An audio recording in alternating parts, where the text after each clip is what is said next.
Welcome to this explainer. Today we're jumping right into something absolutely crucial for anyone building in Web3, how to actually design for humans. We're going to break down the exact educational pathway for building better decentralized apps, pulling this straight from the Solana developer curriculum. We're really focusing on that massive shift from writing raw code to crafting human-centric design. Because, if you're building on Solana right now, unpacking these UI and UX foundations is literally make or break. So let's kick things off with a pretty tough question, one that gets right at the heart of that notorious Web3 friction we've all felt. Why does revolutionary technology so often come with completely frustrating interfaces? It's a wild paradox, right? When we build groundbreaking infrastructure, almost all the initial brainpower goes into the back end, just getting the incredibly complex tech to actually work. The interface the human interacts with, well, that usually ends up being a total afterthought. But as we're going to see, just relying on the novelty and cool factor of the tech simply doesn't cut it anymore if you want real adoption. Here is exactly how we're going to navigate this today. First, we'll look at building dApps on Solana. Then we'll hit advanced UI/UX design needs, move into establishing best practices, break down the foundations of UI and UX, and wrap up with the future of dApp design. It's a great roadmap for understanding how to get from complex blockchains to simple user experiences. All right, part 1, building dApps on Solana.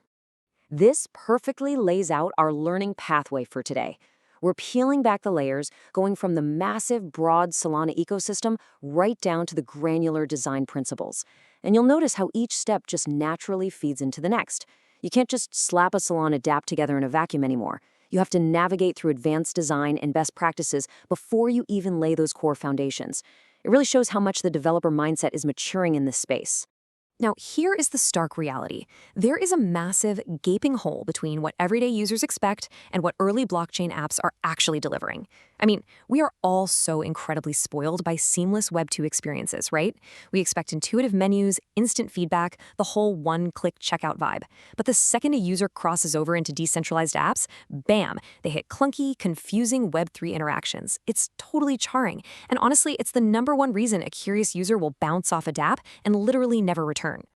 Which brings us right to part 2, advanced UI/UX design needs. Look, we absolutely have to empathize with the user's pain points before we can even begin to design a proper solution. Just put yourself in the shoes of a brand new user for a second. You click a simple button to interact with a protocol, and suddenly, boom, endless wallet pop-ups are hijacking your screen. Then you get slapped with confusing gas fees, which is crazy since Solana is a super cheap network, but the terminology makes absolutely no sense to a beginner. And to top it all off, you're walled out by incredibly intimidating technical jargon. These aren't just minor annoyances. These are critical failure points in the user journey. This leads to a really fascinating question.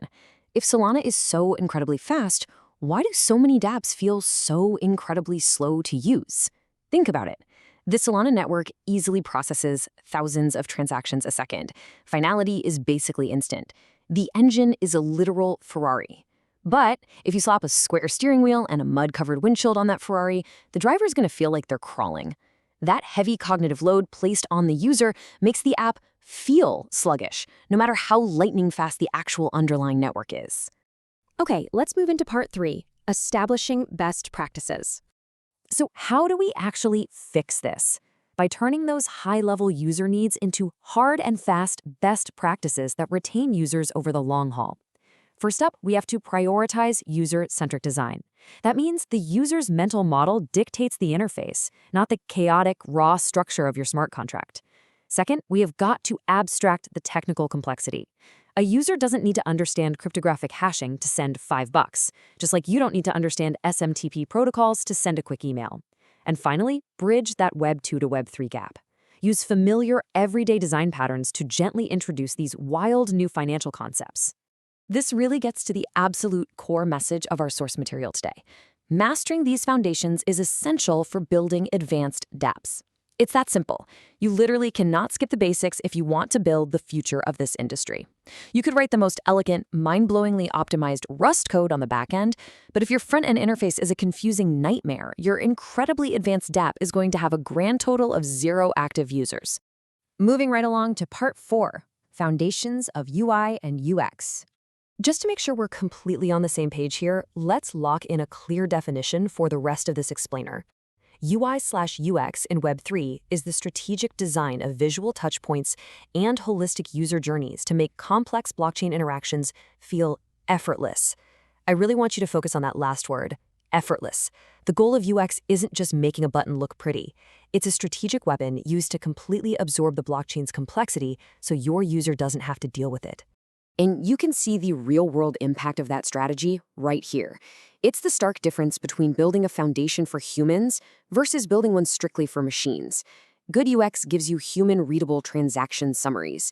It tells you in plain English exactly what you're trading, what the slippage is, and what you're getting in return. It builds actual trust. Bad UX? Well, that just dumps raw hexadecimal code or weird instruction arrays on your screen. And you know what that creates? Extreme anxiety, second-guessing, and ultimately, abandoned transactions. That brings us perfectly to our final section, Part 5, the future of dApp design. If you take nothing else away today, remember this. UI/UX is the ultimate bridge to mainstream Web3 adoption. Having the best tech alone just won't win the race. Yes, the speed and efficiency of Solana are massive assets, but at the end of the day, that's just the plumbing. The applications that truly master these design foundations, the ones that make interacting with Web3 totally indistinguishable from your favorite Web2 apps, those are the ones that are going to capture the mainstream audience. So, I want to leave you with one final provocative thought as you continue on your own developer journey.